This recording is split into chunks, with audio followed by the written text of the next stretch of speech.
Certaines rencontres bouleversent tout sans faire de bruit. Une présence qui calme, un regard qui rassure, une connexion qui ne cherche pas à se justifier. Quand une personne est vraiment faite pour toi, tu le ressens profondément.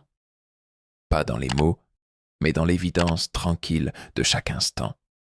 Ce n'est ni une passion incontrôlable, ni un attachement angoissé. C'est une forme de paix, d'harmonie intérieure, comme si tout s'alignait enfin. Cette vidéo explore les signes subtils mais puissants qui montrent qu'un lien est authentique, qu'il ne demande pas d'efforts excessifs, ni de masques à porter. Parce qu'un amour destiné ne se provoque pas.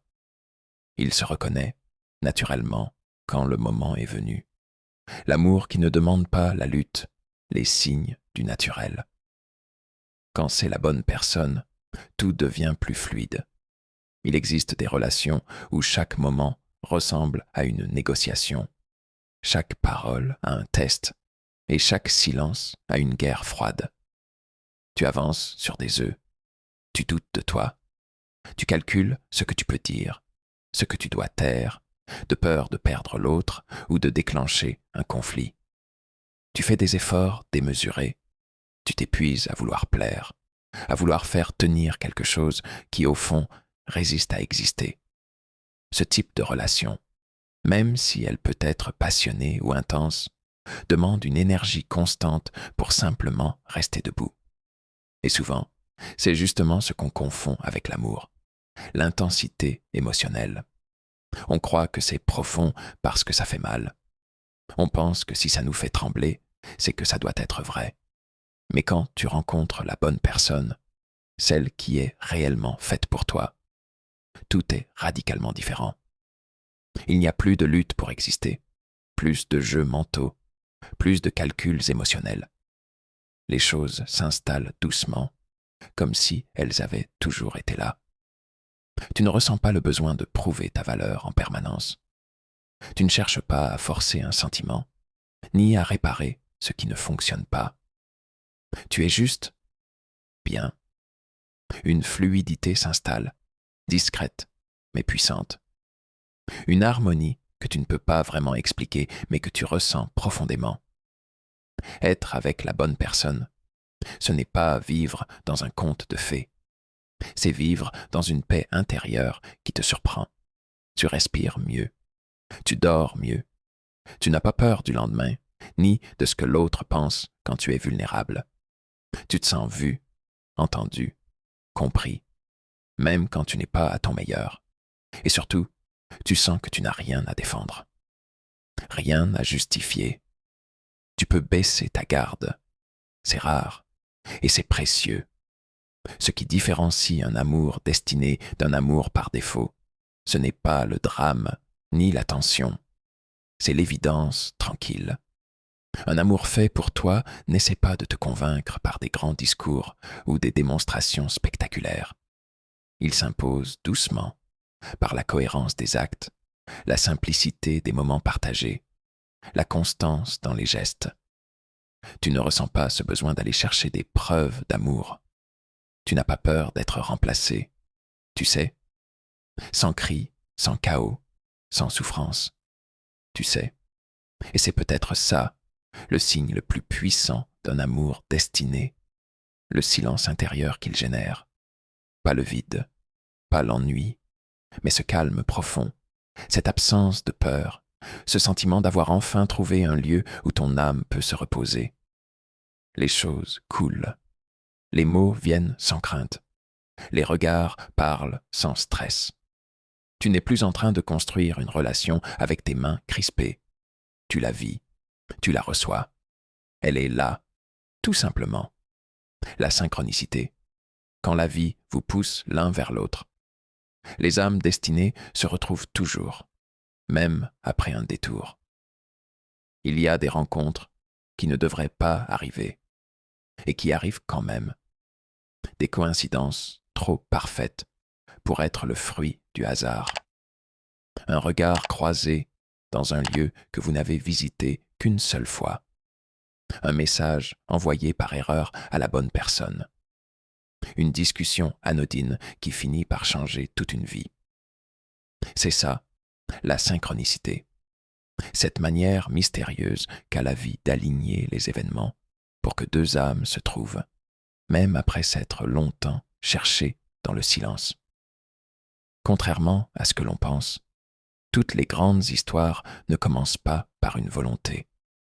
Certaines commencent par une improbable série de circonstances qui ne tiennent qu'à un fil. Il se peut que vous ayez vécu dans la même ville sans jamais vous croiser, que vous ayez des amis en commun sans jamais vous rencontrer. Et un jour, sans prévenir, quelque chose bascule. Vous vous retrouvez dans le même café, au même moment, au même endroit. Pas un jour plus tôt, pas un jour trop tard. Le bon moment, parfaitement orchestré, sans que personne ne le planifie. Prenons un exemple simple. Deux personnes vivent à des centaines de kilomètres, mènent des vies totalement opposées. L'une vient de traverser une rupture difficile. L'autre sort tout juste d'une période de reconstruction personnelle. Aucune intention de rencontrer quelqu'un. Et pourtant, par pur hasard, ils se retrouvent assis côte à côte dans un avion. Une discussion commence, fluide, presque irréelle. Quelques mois plus tard, leur vie a changé. Il ne s'agissait pas de hasard. Il s'agissait de timing divin. Ces instants ne sont pas seulement touchants, ils ont quelque chose de profondément dérangeant pour notre logique humaine. Parce qu'on ne peut pas les expliquer rationnellement, parce qu'ils échappent au contrôle. Et pourtant, ils sont là, clairs, puissants, précis. Quand une personne est destinée à entrer dans ta vie, la vie elle-même semble se plier pour que cela arrive. Les retards deviennent des opportunités. Les erreurs deviennent des points de rencontre. Les détours deviennent des raccourcis vers l'inévitable. Et même si vous vous perdez de vue, même si le temps passe, même si la vie vous éloigne pour un moment, les âmes qui sont faites l'une pour l'autre finissent toujours par se retrouver. Pas dans la précipitation, pas dans le chaos, mais quand tout est prêt. Quand vous êtes prêt, ce n'est pas une course, c'est une danse invisible, orchestrée par quelque chose de plus grand que vous. Quand tu vis ce genre de connexion, tu comprends que l'amour véritable n'est pas juste une affaire de rencontre. C'est une affaire d'alignement. Et quand c'est censé se produire, tu n'as pas besoin de forcer les choses. Parce que tu sens que ce n'est pas seulement toi qui avances. C'est la vie entière qui te pousse doucement dans la bonne direction. La communication sans masque. Tu peux être toi-même. Tu n'as pas besoin de te réduire ou de te cacher. Dans beaucoup de relations, on joue un rôle. On devient acteur de notre propre vie. On choisit nos mots avec prudence. On cache nos failles. On embellit nos histoires. On évite certains sujets par peur du rejet. On veut être aimé, mais on se demande constamment s'il ou elle voyait vraiment qui je suis.